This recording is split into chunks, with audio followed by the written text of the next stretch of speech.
ಸ್ನೇಹಿತರೆ ಎಲ್ಲರಿಗೂ ನಮಸ್ಕಾರ. ರೈತ ಮಾಧ್ಯಮ ಯೂಟ್ಯೂಬ್ ಚಾನಲ್ಗೆ ಸ್ವಾಗತ. ನಾನಿವತ್ತು ವಿಸ್ತಾರ ಶಿಪ್ ಆ್ಯಂಡ್ ಗೋಟ್ ಟ್ರೇಡರ್ಸ್ಗೆ ಬಂದಿದ್ದೀನಿ. ಲೊಕೇಟ್ ಆಗಿರೋದು ನೆಲಮಂಗಲ ತಾವರೆಕೆರೆ ವರ್ತೂರ್ ಹತ್ರ. ಸ್ನೇಹಿತರೆ ಇವತ್ತು ಚೇತನ್ ಅಂತ ಒಬ್ರು ಇದ್ದಾರೆ.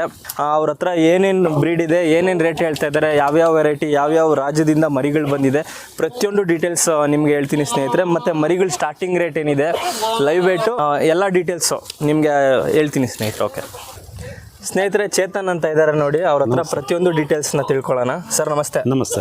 ಏನು ರೇಟ್ ಇದೆ ಸೊ ನಮ್ಮ ಹತ್ರ ಈಗ ಕಟಿಂಗ್, ಫಾರ್ಮಿಂಗ್ ಮತ್ತು ಪೂಜೆಗೆ ಬೇಕಾಗಿರೋಂಥ ಎಲ್ಲ ಥರ ಪರ್ಪಸ್ ಮರಿಗಳು ಸಿಗುತ್ತೆ. ಲೈಕ್ ಶಿರೋಯಿ, ಗುಜರಿ, ಕೋಟಾ, ತೋತಾಪುರಿ, ಬಾರ್ಬರಿ ಮತ್ತು ಉಸ್ಮಾನಾಬಾದಿ, ಬೀತಲ್ಲು. ಸೊ ಆಸ್ ಆಫ್ ನಾವು ನಮ್ಮ ಹತ್ರ ಈಗ ಕಟಿಂಗ್ ಮರಿಗಳು ಜಾಸ್ತಿ ಇದೆ. ಸೊ ನೀವು ನೋಡ್ತಾ ಇರ್ಬೋದು, ರೈನಿ ಸೀಸನ್ ಇರೋದ್ರಿಂದ ಮರಿಗಳ ಅವೈಲಬಿಲಿಟಿ ಕಮ್ಮಿ ಇರುತ್ತೆ. ಸಾಕೋ ಮರಿಗಳು ಈ ಟೈಮಲ್ಲಿ ಬೆಳವಣಿಗೆ ಆಗಲ್ಲ, ಅದಕ್ಕೋಸ್ಕರ ಈ ಕಟಿಂಗ್ ಮರಿಗಳಿದೆ. ಮತ್ತು ಇದು ಸಾಕೋಕ್ಕೂ ಮರಿಗಳು ಚೆನ್ನಾಗಿದೆ, ಎಲ್ಲ ಕ್ವಾಲಿಟಿ ಎಲ್ಲ ನೋಡ್ಬೋದು, ಡಬಲ್ ಅಡ್ಡಿ ಮರಿಗಳು. ಸೊ ಇದು ಬಿಟ್ಟು ಈಗ ನಮ್ಮ ಹತ್ರ ಇನ್ನೊಂದು 10-15 ಡೇಸ್ ಆದಮೇಲೆ ನಮ್ಮ ಹತ್ರ ಯಾವುದು ಕರೋಲಿ ಬರುತ್ತೆ, ಕರೋಲಿ ಕೋಟಾ ಬರುತ್ತೆ, ಬೀತಲ್ ಬರುತ್ತೆ, ಗುಜರಿ ಬರುತ್ತೆ. ಇದೆಲ್ಲ ನಿಮಗೆ ಸಾಕಕ್ಕೆ ಬೆಳವಣಿಗೆ ಯೋಗ್ಯವಾಗಿರೋಂಥ ಮರಿಗಳು. ಸರ್ ಜಾಸ್ತಿ ಹೋಗೋದಂದ್ರೆ ಯಾವ ಮರಿಗಳು ನಿಮ್ಮ ಹತ್ರ? ಸರ್ ಜಾಸ್ತಿ ನಮ್ಮ ಹತ್ರ ಫಂಕ್ಷನ್ಸ್ಗೆ, ಕಟಿಂಗ್ ಪರ್ಪಸ್ಗೆ ಜಾಸ್ತಿ ಹೋಗೋದು. ಕಟಿಂಗ್ ಪರ್ಪಸ್ಗೆ ಕೊಡ್ತೀರಾ ಅಂದರೆ ಲೈವ್ ವೇಟ್ ಇಷ್ಟು? ಲೈವ್ ವೇಟ್ ಏನು ಸ್ಟಾರ್ಟಿಂಗ್ ರೇಟ್ ಏನಿದೆ ಸರ್? ನಮ್ಮ ಹತ್ರ 350 ಹಿಡಿದು 450 ರುಪೀಸ್ ಇರುತ್ತೆ. 350 ರೂಪಾಯಿ ಕೆಜಿಯಿಂದ. ಬೇರೆ ಕಡೆ ಎಲ್ಲ ಜಾಸ್ತಿ ರೇಟ್ ಇದೆ, ನಿಮ್ಮ ಹತ್ರ 350 ರೂಪಾಯಿ ಕೆಜಿ. ಸೊ ನಮ್ಮ ಹತ್ರ every week 365 days stock availability ಇರುತ್ತೆ. ಪ್ರತಿ ವೀಕು 2 ಲೋಡ್ ಬರುತ್ತೆ ನಮ್ಮ ಹತ್ರ. ಪ್ರತಿ ವೀಕು ನಾವು ಒಂದು 500 to 600 animals ಸೇಲ್ಸ್ ಆಗುತ್ತೆ. ಟ್ರಾನ್ಸ್ಪೋರ್ಟೇಷನ್ ಕೊಡ್ತೀರಾ? ಸೊ ಟ್ರಾನ್ಸ್ಪೋರ್ಟೇಷನ್ ಅವೆಲ್ಲ ಕೊಡಲ್ಲ, ಇಲ್ಲೇ ಬಂದು ತಗೋಬೇಕು. ಅಂದರೆ ಫೋನ್ ಮಾಡಿ ನಮ್ಮ ಮರಿ ಕಳಿಸ್ಕೊಡಿ ಅಂತಾರೆ. ಯಾಕಂದರೆ ಅವರೇ ಬಂದು ಕಣ್ಣಾರೆ ಮರಿ ನೋಡಿ ಸೆಲೆಕ್ಟ್ ಮಾಡಿ ತೊಗೊಂಡು ಹೋಗಬೇಕು. ಆ ಉದ್ದೇಶಕ್ಕೋಸ್ಕರ ನಾವು ಟ್ರಾನ್ಸ್ಪೋರ್ಟೇಷನ್ ಕೊಡಲ್ಲ. ಸರ್ ಈಗ ವಿಡಿಯೋ ನೋಡ್ತಿರ್ತಾರೆ, ಹೌದು, ಅವ್ರಿಗೆ ನಿಮ್ಮ ಫಾರ್ಮ್ ಎಲ್ಲಿ ಲೊಕೇಶನ್ ಇರೋದು, ಅಂದರೆ ಲೊಕೇಟ್ ಎಲ್ಲಾಗಿರೋದು ಮತ್ತು ಯಾವ ಟೈಮಿಂಗ್ಸು? ಸರ್ ನಮ್ಮ ಫಾರ್ಮ್ ಲೊಕೇಟ್ ಆಗಿರೋದು ತಾವರೆಕೆರೆ ವರ್ತೂರಿನಲ್ಲಿ, ಸೊಂಡಕೊಪ್ಪ ಹೋಗೋ ರೂಟಲ್ಲಿ ವರ್ತೂರ್ ಅಂತ ಇದೆ. ಸೊ ಅಲ್ಲಿ ಲೊಕೇಟ್ ಆಗಿರೋದೆ. ನಮ್ಮ ಟೈಮಿಂಗ್ಸ್ ಬಂದ್ಬಿಟ್ಟು ಮಾರ್ನಿಂಗ್ 9 to 6, ಬೆಳಗ್ಗೆ 9ರಿಂದ 6 ಗಂಟೆವರೆಗೂ ಓಪನ್ ಇರುತ್ತೆ. ಸೊ ನಿಮಗೆ ಏನಾದ್ರು ಫಾರ್ಮ್ ಲೊಕೇಶನ್ನು ಇಲ್ಲ ಅದ್ರ ಬಗ್ಗೆ ಇನ್ಫಾರ್ಮೇಷನ್ ಬೇಕು ಅಂದರೆ ವಾಟ್ಸಪ್ಪಲ್ಲಿ ಅಂತ ಮೆಸೇಜ್ ಮಾಡಿದ್ರೆ ನಿಮಗೆ ಅಡ್ರೆಸ್ಸು, ಲೊಕೇಶನ್ನು, ಕಂಪ್ಲೀಟ್ ಡೀಟೇಲ್ಸ್ ಬಂದ್ಬಿಡುತ್ತೆ. ಡೈಲಿ ಇರುತ್ತಾ? ಪ್ರತಿದಿನವೂ ಇರುತ್ತೆ.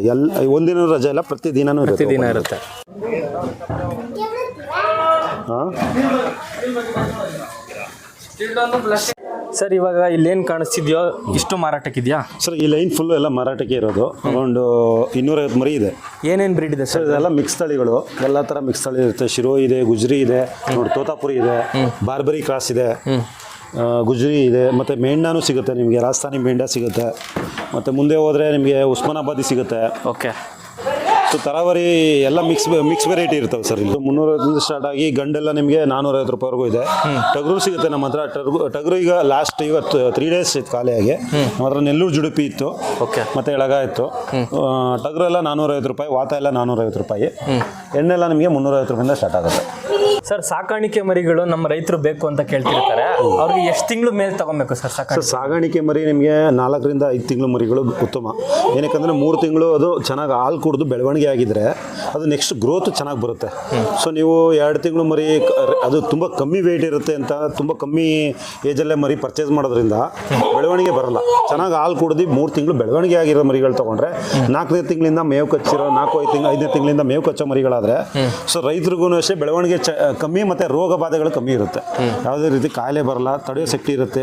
ಅದಕ್ಕೆ ನಾವು ಏನೇನು ಬೇಕೋ ವ್ಯಾಕ್ಸಿನೇಷನ್ಗಳು ಮಾಡಿರ್ತೀವಿ. ಸೊ ಅದಕ್ಕೋಸ್ಕರ ನಾವು 3 ತಿಂಗಳು, 4 ತಿಂಗಳು, 5 ತಿಂಗಳು ಮರಿಗಳು ತೊಗೊಂಡ್ರೆ ಉತ್ತಮ ಅಂತ ಕೊಡ್ತೀರಾ ನೀವು ಅಲ್ವಾ? ಕೊಡ್ತೀವಿ. ಬಟ್ ಅದು ಏನಂದರೆ ಅದೆಲ್ಲ ನಿಮಗೆ 18ರಿಂದ 20 kg ತೂಕ ಬಂದುಬಿಟ್ಟಿರ್ತದೆ. ಗ್ರೋತು ಅದು ಫಾಸ್ಟ್ ಗ್ರೋತು, ಬೆಳವಣಿಗೆ ಆಗ್ಬಿಟ್ಟಿರುತ್ತೆ. ಯಾಕಂದರೆ 3 ತಿಂಗಳು ಹಾಲು ಕೊಡದಿರೋ ಮರಿಗಳು ಬೇಗ ಬೆಳವಣಿಗೆ ಆಗುತ್ತೆ, ಚೆನ್ನಾಗಿ ಮೈಕಟ್ಟೆಲ್ಲ. ಮತ್ತು ಅದು ವೆಯ್ಟು ಅಷ್ಟೇ. ಅವ್ರಿಗೆ ನಮ್ಮ ರೈತರಿಗೆ ಕೇಳೋದೆಲ್ಲ 5 kg 10 kg ಅಂತ ಮರಿಗಳು. ಅವು ಉಳಿಯೋದು ಇಲ್ಲ, ಒಂದು ಪ್ರಾಂತ್ಯದಿಂದ ಇನ್ನೊಂದು ಪ್ರಾಂತ್ಯಕ್ಕೆ ಹೋದರೆ. ನೋಡಿ ಕೇಳಿಸ್ಕೊಳ್ಳಿ, ಯಾರು 5 kg 10 kg ಮರಿ 1 ತಿಂಗಳು 2 ತಿಂಗಳು ಮರಿ ತಗೊಂಡೋಗಿ ಸಾಕಾಣಿಕೆ ಮಾಡ್ತೀನಿ ಅಂತ ಅನ್ನೋರು ಈ ವಿಷಯನ ಕೇಳಿಸ್ಕೊಳ್ಳಿ.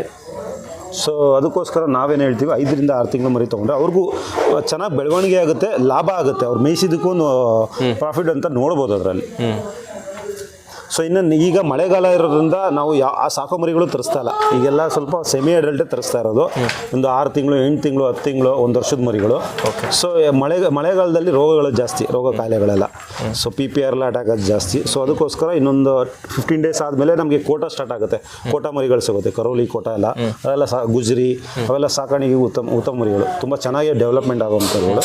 ಇನ್ನೊಂದು 15 ದಿನ ಆದಮೇಲೆ ರೆಗ್ಯುಲರ್ ಆಗಿ ಸಿಗುತ್ತೆ. ಫುಲ್ ವ್ಯಾಕ್ಸಿನೇಷನ್ ಎಲ್ಲ ನೀವೇ ಮಾಡಿ ಕೊಡ್ತೀವಿ? ವ್ಯಾಕ್ಸಿನೇಷನ್ ಎಲ್ಲ ನಮ್ಮ ಕಡೆನೇ ಆಗುತ್ತೆ. ಓಕೆ.